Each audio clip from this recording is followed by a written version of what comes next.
এই মুহূর্তে সরাসরি আপনারা দেখতে পাচ্ছেন আলিয়া ইউনিভার্সিটির যে পার্ক সার্কাস ক্যাম্পাস আছে, সেই পার্ক সার্কাস ক্যাম্পাসের এই মুহূর্তে আলিয়ার প্রাক্তন এবং পশ্চিমবাংলার একজন অন্যতম বিধায়ক নওশাদ সিদ্দিকী, তিনি কিন্তু আলিয়া ইউনিভার্সিটির পার্ক সার্কাস ক্যাম্পাসে প্রবেশ করেছেন, দেখতে পাচ্ছেন।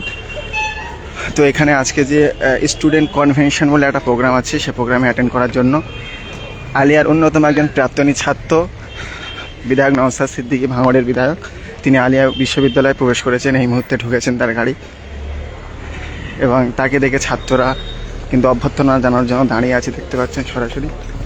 এই ভিডিও ভাই, এই মুরফিদ সরাসরি দেখতে পাচ্ছেন।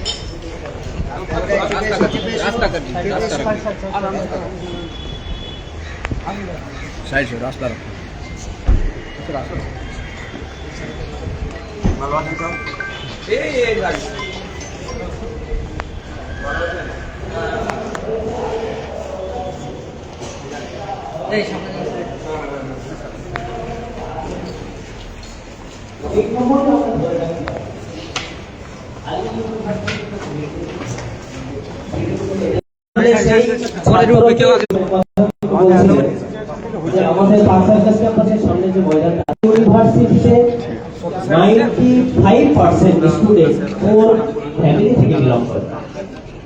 তো পুরোনো জমিনেতে একটা মেস ভাড়া নিয়ে যদি একটা ছাত্রকে পড়াশোনা করতে হয়, কতটা ব্যয়বহুল একটা বিষয়, সেটা আমরা যারা কলকাতাতে বসবাস করেছি।